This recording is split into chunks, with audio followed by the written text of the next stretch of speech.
beleza? Tudo bem com vocês? Gente, estou voltando aqui hoje então para uma aulinha de física, tá? Então hoje nós vamos estar falando sobre uma força muito importante, uma força que aparece em várias questões ao longo do nosso curso de física, tá? Que é a chamada força normal. Tá, pessoal? O que seria uma força normal? Vamos lá. Resulta da interação entre dois corpos. Essa força tem direção perpendicular à superfície de contato e sentido oposto à força que provoca a compressão. Pessoal, então, de um modo simples, força perpendicular é qualquer força que eu faça, força normal é qualquer força que eu faça de maneira perpendicular a um plano, tá? Por exemplo, pessoal, aqui eu tenho essa figura aqui, ó, eu tenho uma mesa e em cima dessa mesa eu tenho um corpo, certo? Esse corpo, ele vai estar comprimindo essa mesa, certo? Só que aí, essa compressão na mesa, ela se dá de uma forma perpendicular, tá? Então, qualquer força perpendicular que eu faça a um plano, no caso aqui nós estamos falando sobre essa mesa, tá? Eu tenho uma força normal, certo? Então, qualquer força perpendicular a um plano, eu vou chamar ela de força normal. Então, aqui, ó, eu tenho uma força normal para cima. Claro que esse bloco aqui ele tem uma força-peso, né, gente? Tudo vai ter uma força-peso, né? Então, força-peso é sempre vertical para baixo, tá? E aqui eu tenho uma força normal oposta a essa força-peso, tá? Pessoal, importantíssimo, nem sempre a força normal ela vai estar oposta à nossa força-peso, tá? Então, muitas vezes os alunos eles confundem isso. Acham que a força normal ela está sempre oposta à nossa força-peso. Mas, na verdade, ela é perpendicular a um plano, tá? Então, assim, ó, por exemplo, ó, se eu vou fazer uma força nesse quadro aqui, ó, vamos supor que eu vou fazer uma força nesse quadro, ó. A minha força normal, ela seria essa daqui, ó. Por quê? Porque ela está sendo perpendicular ao plano, que nesse caso é o nosso quadro, certo? E a força-peso, ela é sempre para baixo, tá? Então aqui, ó, eu teria mais ou menos essa figura, ó. Eu teria uma força-peso para baixo, ó. Eu teria uma força-peso para baixo, né? A força-peso, ela é sempre vertical, mas eu teria uma força normal perpendicular à força-peso, tá? Certo? Dessa maneira, tá? Então, assim, nem sempre a força normal ela vai ser oposta à nossa força-peso, tá? Então, assim, o importante que vocês saibam é que a força normal ela é uma força feita perpendicularmente a um plano, tá? Força normal, uma força feita perpendicularmente a um plano, tá? Pessoal, o símbolo dela, então, é o N, tá? O símbolo dela geralmente é o N. Alguns livros trazem como F de N, mas geralmente é o N, tá? Pessoal, por se tratar de uma força, obviamente que se mede em Newton, tá? Beleza? Então vamos lá, pessoal. Agora vamos falar um pouquinho sobre elevadores, tá, pessoal? Isso mesmo, elevadores, aqueles que levam em um prédio de um andar para outro, tá? Então vamos falar sobre algumas condições. Pessoal, nós vamos estar vendo três condições, ó. Agora nós vamos estar falando sobre essa primeira aqui, ó. Então, elevador quando ele está sem aceleração. Quando que o elevador ele está sem aceleração? Olha, pessoal, para que o elevador ele esteja sem aceleração, então vamos estar relembrando aqui, ó. Vamos estar relembrando essa formulazinha, ó. Força resultante é igual a massa vezes aceleração. Não é isso? Ó, lembram dessa formulazinha aqui? Então, gente, se eu estou falando que a força resultante é igual a massa vezes aceleração, se ele está sem aceleração, ó, significa o quê? Que a aceleração dele é zero. E aí, se a aceleração dele é zero, então eu posso falar que aqui a aceleração dele é zero. Se a aceleração dele é zero, independente da massa, zero vezes qualquer massa que ele possa ter, a força resultante também será zero. Então aqui, ó, a nossa força resultante, ela também será zero, certo? Pessoal, ó, então sempre que nós tivermos um elevador sem aceleração, nós vamos ter duas condições aqui, tá, pessoal? Primeiro, ó, se ele está sem aceleração e se a força resultante que age sobre ele é zero, ele pode estar parado, não é? Se ele está lá parado, a aceleração dele é zero e a força resultante que age sobre ele também será zero. Não é isso? Porque, olha, pensa bem, pessoal, eu tenho duas forças, ó. Eu tenho uma força-peso que está puxando para baixo, que é vertical para baixo, e nesse caso aqui eu tenho uma força normal que é vertical para cima. Então, olha, pensa bem. Então, eu tenho essas duas forças aqui. Se eu estou falando para vocês que o elevador ele está parado, significa o quê? Significa que a força normal ela tem que ser igual à nossa força-peso, tá? Então, ou seja, a resultante vai ter que ser zero, né? Ou, pessoal, nós também podemos ter uma segunda condição de elevadores sem aceleração, que é quando ele está com velocidade constante, tanto para cima quanto para baixo, ó. Ele vai subindo com uma velocidade constante. Ele não precisa ter nenhuma aceleração. Lembra? Isso é o chamado equilíbrio dinâmico. Lembra que é quando ele está no movimento retilíneo uniforme. Certo, pessoal? Então essas são as duas condições que nós temos. Pessoal, ó, visto isso, dá pra gente colocar algumas relações aqui. Ó. Eu posso falar que a força resultante ela vai ser igual a quem? Ela vai ser igual à força normal menos a força-peso. Certo? Pessoal, só que aí, a nossa força resultante, se eu estou falando para vocês que o elevador ou ele está parado, ou ele está com velocidade constante para cima ou para baixo, significa o quê? Significa que a força resultante dele, obviamente, tem que ser zero. Não é isso? Ó? Então, força resultante é zero. Então, eu já posso estar substituindo essa força resultante pelo número zero. Então, zero é igual a N menos P.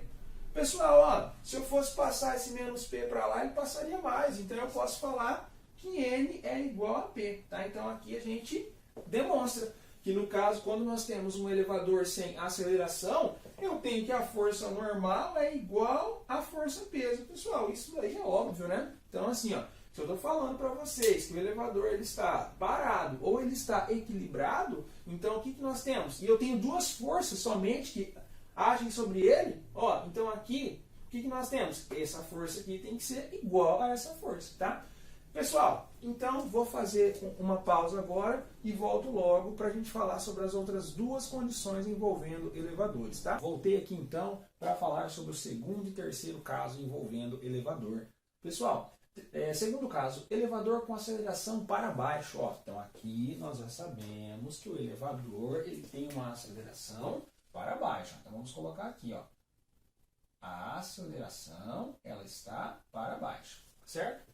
Pessoal, ó, a aceleração, então, ela está nesse caso representada para baixo, certo? Pessoal, então aqui, o que nós temos? Ó, se a aceleração ela está para baixo, significa o quê? Significa que a minha força-peso, ela tem que ser maior do que a minha força normal. Certo? Ó, claro, ó, se eu estou falando para vocês que a aceleração ela está sendo para baixo, então a força-peso ela vai ter um módulo maior que a força normal, tá? Pessoal, se a aceleração ela está sendo para baixo, então, consequentemente, a nossa força resultante, ela também será para baixo, tá? Então, consequentemente, força resultante também será posicionada para baixo. Certo? Pessoal, quais são as condições que o elevador ele vai estar com aceleração para baixo? Ó, são duas condições também. Ó, descendo acelerado, ó. Então, claro, se eu estou falando para vocês que a força-peso ela é maior, então se eu solto ele vai descendo acelerado, não é? Por quê? Porque ele tem a força-peso que é maior que a força normal, tá? Então ele desce acelerado. Uma outra condição também que nós podemos ter aceleração para baixo seria quando ele está subindo, freando, tá? Então ele vai subindo, freando, quando ele vai subindo, só que ele vai chegar próximo do seu ponto. Vamos supor que ele quer sair do terceiro andar de um prédio para ir para o sétimo andar. Então aí ele vai subindo, tá? Só que aí quando ele estiver chegando perto do sétimo andar, ele vai começar a frear, não é isso? E aí quando ele estiver subindo, freando, quando ele estiver próximo do seu destino, aí nós também vamos ter o elevador com aceleração para baixo, tá? Certo? Dessa forma. Então ele vai subindo e quando ele estiver chegando próximo do seu destino, ele vai ter que começar a frear, não é? E quando ele está subindo, freando, diminuindo a sua velocidade, aí nós também temos uma aceleração para baixo. Certo? Pessoal, então aqui também dá para nós estabelecermos algumas relações, tá? Ó, então aqui nesse caso, óbvio também que a força resultante ela vai ser igual à força normal menos a força-peso, né? Óbvio, ó, eu só tenho duas forças atuando sobre este corpo. não é isso? Então é óbvio que a resultante vai ser a normal menos a nossa força-peso. Pessoal, só que aqui ó, a nossa resultante ela não será zero, não é isso? Só que aqui a gente sabe ó, que como eu tenho uma resultante para baixo, ela vai estar com sinal negativo, não é isso? Então aqui a gente pode definir isso daqui da seguinte forma, ó. N menos P é igual à nossa força resultante, que a gente já viu, que nós já sabemos que resultante é igual a quem? É igual a massa vezes a aceleração, certo? Só que aqui eu vou simbolizar por menos M vezes A. Por quê? Porque nós temos uma aceleração para baixo e a resultante também é para baixo, tá? Certo? Pessoal, se eu quero passar esse menos P, para o outro membro, ele vai passar mais, né? Obviamente. Então, aqui nós temos que N é igual a P menos a massa vezes a aceleração, tá? Então, essa aqui é a nossa relaçãozinha para elevadores com aceleração para baixo, tá, pessoal? Então, estas relações aqui, elas serão muito úteis quando nós formos fazer as questões, tá? Tudo bem? Vamos falar sobre o nosso terceiro caso, ó. O elevador com aceleração para cima. Então aqui, pessoal, claro, se eu estou falando que a aceleração dele vai ser para cima, ó. Então nós temos aqui a aceleração para cima, certo? Aí, é claro que a minha força resultante, ela também será para cima, não é? Ó? Força resultante, ela também será para cima, certo? Pessoal, ó, então a aceleração para cima, a força resultante para cima. Olha, se eu tenho duas forças atuando sobre esse corpo aqui, ó, uma força peso e uma força normal, e eu estou falando que a resultante vai ser para cima, é óbvio que nesse caso a normal ela tem que ser maior que a força peso, tá? Pessoal, quais são as condições? Ó, a aceleração ela está posicionada para cima. Ó, então é quando o elevador está subindo acelerado, né? Então vamos supor que ele vai sair lá do primeiro andar e ele vai para o nono. Então ele vai subindo do segundo, terceiro, quarto, quinto, acelerando, certo? Ó, então ele está subindo acelerado.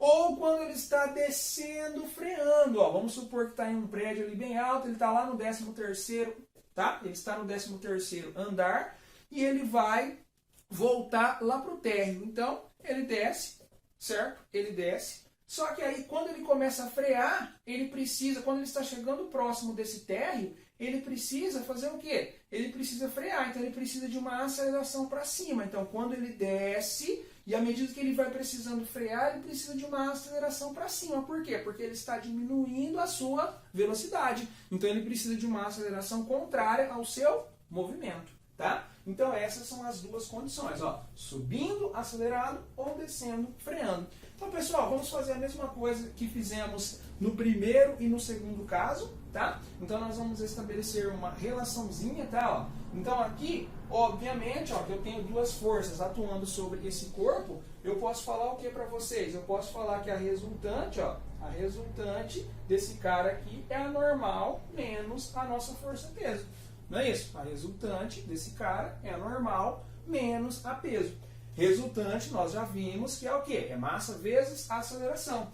Então, eu posso estabelecer que N menos P é igual a massa vezes a aceleração.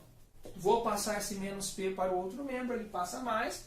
Então, aqui nós temos que, no caso de elevadores com aceleração para cima, a normal ela vai ser igual a P mais M vezes A. Certo? Então, força-peso mais a massa vezes a aceleração. Então, essa aqui é a nossa terceira relação.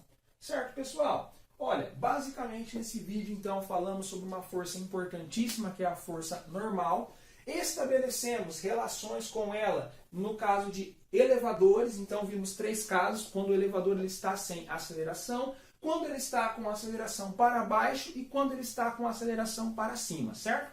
Então, basicamente, nessa aula de hoje era isso. Até as nossas próximas aulas e tchau!